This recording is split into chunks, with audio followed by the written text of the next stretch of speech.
జీతం తక్కువగా అనిపించడం, అప్పుల్లో ఉండడం, ఏమీ సేవ్ చేయలేకపోవడం, ధనవంతుల అవ్వాలని కలలు కనడం, ఇవన్నీ మన మిడిల్ క్లాస్ ప్రాబ్లమ్స్ ఉన్నాయి కదా.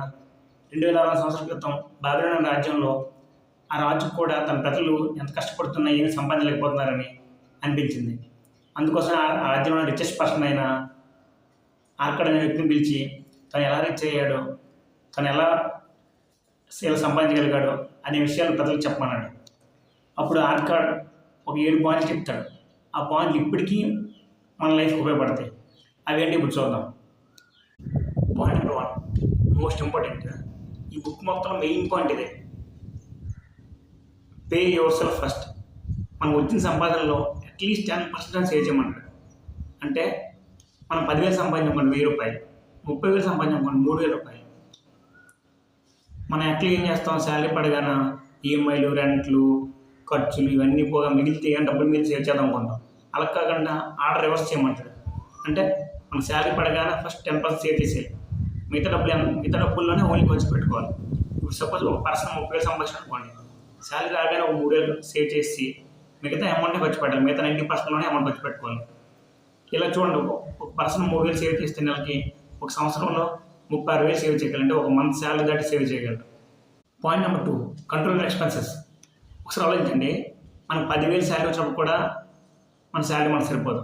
మనకు 30,000 శాలరీ వచ్చినప్పుడు కూడా మన శాలరీ మనకు సరిపోదు. ఒకవేళ మనకు ₹1,00,000 శాలరీ వచ్చినా కూడా మన శాలరీ మనకు సరిపోదు. ఎందుకంటే మన శాలరీ తగ్గట్టుగా మన ఖర్చులు పెరిగిపోతుంటాయి కాబట్టి. అందుకే నేను చెప్తానంటే ఫస్ట్ శాలరీ రాగానే ఒక 10% సేవ్ చేయాలి. మిగతా 90% మనం ఖర్చు ఉంచుకోవాలి. అవసరాలు వేరు, కోరికలు వేరు. మనం చూడండి, బేసిక్గా మన రెంట్లు, పిల్లల స్కూల్ ఫీజులు, మన గ్రాసరీస్ ఇవన్నీ మనకు కంపల్సరీ తప్పదు. మెడిసిన్స్ ఇవన్నీ, లేటెస్ట్ ఐఫోన్లు, లేటెస్ట్ బైక్ మోడళ్ళు, లేకపోతే ఓటీటీ సబ్స్క్రిప్షన్లు. మన పిల్లల స్కూల్ ఫీజు కట్టలేనప్పుడు ఓటీటీ సబ్స్క్రిప్షన్ మనకి ఎందుకు, అవన్నీ కట్ చేద్దాం. అందుకే ముందు సేవ్ చేయగా మిగిలిన అమౌంట్నే ఏమన్నా కోరికల కోసం వాడదాం. Point number 3, make your money work for you. Rich పీపుల్కి మనకు ఉన్న తేడా ఇదే. రిచ్ పీపుల్ వాళ్ళు సంపాదించిన అమౌంట్ని, వాళ్ళకి వచ్చిన లాభాన్ని తిరిగి మళ్ళీ బిజినెస్లో పెట్టి డబ్బులు డబల్ చేస్తూ ఉంటారు, లాభాలు పెంచుకుంటూ పోతుంటారు. మనం వచ్చిన శాలరీని ఖర్చులు చేస్తూ ఇంకా పూరైపోతుంటాం. ఇప్పుడు సపోజ్ చూడండి, ఒక పర్సన్ ఒక రోజు ₹100 సేవ్ చేసాడు అనుకోండి, ఒక నెలలో 3,000. అతను ప్రతి నెల 3,000 ఒక ఎస్ఐపి లాంటి చేసాడు అనుకోండి, అతను 10 సంవత్సరాల్లో 3,60,000 సేవ్ చేయగలడు. ఆ 3,60,000 ప్రతి మంత్ ఎస్ఐపి చేయడం వలన అది అట్లీస్ట్ 10% రిటర్న్ వచ్చినా, 12% రిటర్న్ వచ్చినా సరే ఒక 7 లక్షలు అయిపోతుంది. అది ఒక 20 సంవత్సరాలు అయితే అది 30 లక్షలు అవుతుంది. ఒకసారి చూసుకోండి, ద పవర్ ఆఫ్ కాంపౌండింగ్ అంటే ఇదే. Point number 4, God your money from losses. మన మిడిల్ క్లాస్లో ఈ ప్రాబ్లం ఎక్కువగా ఉంటుంది. మనం అమ్మాయి పెళ్లి కోసం, పిల్లల చదువు కోసం చాలా డబ్బులు సేవ్ చేస్తాం. సేవ్ చేసి ఎవరో ₹5 వడ్డీ ఇస్తారని, లేకపోతే చిట్టీలు వేస్తే బాగా డబ్బులు లాభం వస్తాయని వేస్తాం. ఆ చిట్టి ఇచ్చేస్తారు, ₹5 వడ్డీ ఇచ్చినప్పుడు అసలు ఇచ్చేస్తాడు, మొత్తం డబ్బులు పోతాయి. మన సేవ్ చేసే అమౌంట్ మొత్తం పోతుంది. ఇప్పుడు జనరేషన్ అయితే ఓవర్నైట్ రిచ్ అయిపోతామని క్రిప్టోలో పెట్టడం, తెలియని స్టాక్స్లో పెట్టడం ఇవన్నీ చేస్తున్నారు. దానివల్ల మొత్తం డబ్బులు పోతున్నాయి. అలా కాకుండా మనకు తెలిసిన బిజినెస్లో, తెలిసిన స్టాక్స్లో, అట్లీస్ట్ తెలిసిన గవర్నమెంట్ స్కీమ్స్లో ఇలా సేవ్ చేస్తూ పోవాలి. మనకు కొంత లాభం వచ్చిన పర్లేదు కానీ మొత్తం అసలు మాత్రం పోగొట్టుకోకూడదు.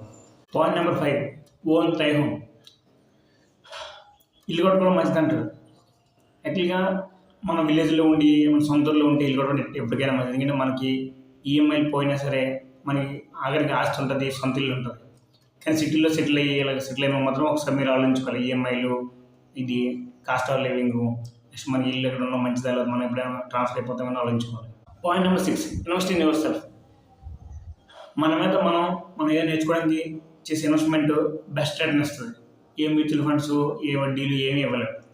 ఏదైనా కోర్స్ నేర్చుకోవాలనుకోండి, మన శాలరీ ఒక్కసారి 5,000, 10,000 పెరిగిపోవచ్చు. ఏదైనా కోర్స్ నేర్చుకొని కొత్త జాబ్ ట్రై చేసామనుకోండి, మన శాలరీ ఒకసారి పెరగవచ్చు. ఏదైనా కోర్స్ నేర్చుకొని మన బిజినెస్లో వాడాలనుకోండి, మన బిజినెస్ ఒకసారి డబల్ అవ్వచ్చు. అందుకే ఎప్పుడైనా మన మీద మనం ఇన్వెస్ట్ చేయాలి. ఏదైనా కోర్స్ నేర్చుకోవడం, ఏదైనా స్కిల్ నేర్చుకోవడం చేసి మన ఎర్నింగ్ ఎబిలిటీని పెంచుకోవాలి. పాయింట్ నెంబర్ 7, అవాయిడ్ డెబ్ట్ ట్రాప్.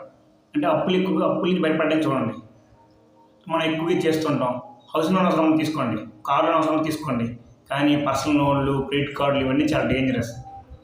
చూడండి, ఇది బాబిలోన్లో ఒక పర్సన్ డబ్బాసిరి అని ఉంటాడు, కెమెరా ట్రేడర్. అతను ఏం చేస్తాడంటే ఊర్లో ఎక్కువగా అప్పులు చేస్తాడు. మరి అప్పులు తీర్చలేక భయపడి పారిపోతాడు. పారిపోయి దొంగతనం స్టార్ట్ చేస్తాడు. అప్పుడు దొరికిపోయిన తర్వాత స్లేవ్ అయిపోతాడు. స్లేవ్ కింద కొన్ని రోజులు పని చేశాక అప్పుడు ఒక అతను చెప్తారు అతను, నువ్వు సంపాదించిన దాంట్లో అట్లీస్ట్ 10% సేవ్ చేయి, 20% అప్పులు తీర్చడానికి వాడు, మిగతా 70% నీ లైఫ్ గడపడానికి వాడుకో అంటాడు. అప్పుడు అక్కడి నుంచి పారిపోయి అతను మళ్ళీ బాబిలోన్లోకి వచ్చి అక్కడి నుంచి దాన్ని సంపాదన స్టార్ట్ చేస్తాడు. సంపాదన స్టార్ట్ చేసిన దాంట్లో ప్రతి సంపాదనలో 10,000 వస్తే అతను 10% సేవ్ చేసి మిగతా 20% అప్పులు తీర్చుకొని మిగతా 70% తన ఫ్యామిలీతో గడపడానికి వాడతాడు. ఇలా చేస్తూ అతను తన అప్పుల నుంచి బయటపడతాడు. మనం అదే ప్రిన్సిపల్ ఇక్కడ అప్లై చేయాలి. అట్లీస్ట్ మన అప్పుల్ని 10% కావాలి, 30% కంటే మన శాలరీ 30% ఇవ్వలేకుండా చూసుకోవాలి. మనకి అవసరమైన అప్పులు తీసేయచ్చు, అంటే ఇల్లు కట్టడానికి, కారు అవసరం వాటికి చేయొచ్చు. కానీ పర్సనల్ లోన్లు ఏదైనా ఎక్స్ట్రా లగ్జరీస్ కోసం లోన్లు వాడి అప్పులు తీర్చలేక ఇబ్బంది పడకూడదు. Point number 1, pay your self first. మనకు శాలరీ రాగానే అట్లీస్ట్ 10% సేవ్ చేయండి. Point number 2, control expenses. మన అవసరాలకు వాడండి కానీ కోరికలు తగ్గించి వాడండి. Point number 3, make money work for you. Save చేసిన అమౌంట్ ఏదైనా తెలిసిన బిజినెస్లో, మ్యూచువల్ ఫండ్స్లో అట్లా పెట్టండి. Point number 4, God money from losses. తెలియని బిజినెస్లో పెట్టేసి మనీ లాస్ అయిపోకండి. తెలియని స్కీముల్లో, గెట్ రిచ్ స్కీముల్లో పెట్టేసి డబ్బులు లాస్ అయిపోవద్దు. పాయింట్ నెంబర్ 5, ఓన్ దై హోమ్. ఇల్లు కట్టుకోవడం మంచిదే, అది ఈఎంఐలు బట్టి ఆలోచించుకొని చూసుకోండి. Point number 6, increase earning ability. మనం ఏదైనా స్కిల్స్ నేర్చుకొని మనం సంపాదించే సత్తాను పెంచుకోండి. Point number 7, get out of డెబ్ట్. మనం అప్పులేమో బయటపడాలి, అప్పుడే మనం ఏం సంపాదించగలం. ఫస్ట్ అప్పులు తీర్చేయండి. ఏ ఉంటే అప్పులు తీర్చడం ప్రయత్నించాలి. 10% సేవ్ చేసుకుంటూ ఒక 20% అప్పులు తీరుస్తూ ఒక 70% మీ లైఫ్ స్టైల్ వాడుకోండి. ఇంకా పెంచుకుంటే కొంతమంది 50% కూడా సేవ్ చేస్తారు. బుక్లో మెయిన్గా ఒక పాయింట్ ఉంటుంది, a part of all your needs use to keep. మన సంపాదనలో కొంత మంది అంటాడు. అంటే అదేంటి, సంపాదన మొత్తం నాదే కదా అనుకుంటున్నారా? ఒకసారి ఆలోచించండి.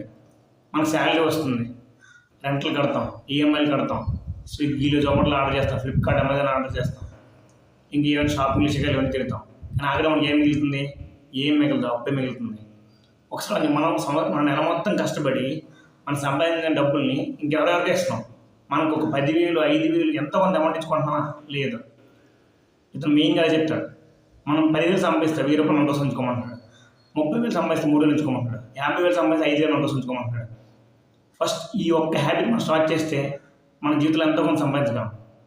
ఒక్క సంవత్సరం పాటుగా ప్రతి మంత్ 10% సేవ్ చేసి చూడండి, మన లైఫ్ మారిపోతుంది.